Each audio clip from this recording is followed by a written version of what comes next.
Hi നമസ്കാരം. നമ്മളുടെ കൂടെ ഇന്നുള്ളത് ആ സത്യഭാമ മേഡമാണ്. മേഡം നമസ്കാരം.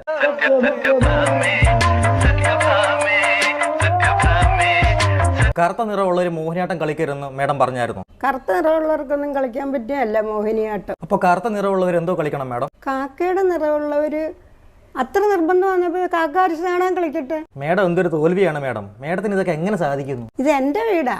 രാമു രാമു, ഈ കണ്ണായ സ്ഥലം മൊത്തം എൻ്റെതാണ്.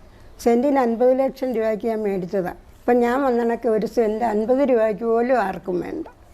രാമു രാമു, ഒരു ചായ ചോദിച്ചിട്ട് എത്ര നേരമായി? അല്ല, എനിക്ക് ചായ ഒന്നും വേണ്ടായിരുന്നു. കറുത്ത നിനക്ക് വെളുത്ത പാലൊഴിച്ച് ചായ ഇട്ട് തരാം. ഞാൻ ഇത്രയും നാൾ കൊണ്ട് ഇവിടെ ഉണ്ടായിരുന്നു. നിങ്ങളൊരു ഇൻ്റർവ്യൂവിന് ഇവിടെ വന്നിട്ടുണ്ടോ? ഉണ്ടായിരുന്നു മേഡം, അന്നേ ഏറി കയറിയേനെ. ഞാൻ പാട്ട് പാടും, നിങ്ങൾക്കതറിയാവോ? ആണോ? എന്നൊന്ന് പാട് മേഡം. കറുപ്പിനഴകെ ആഹാ വെളുപ്പിന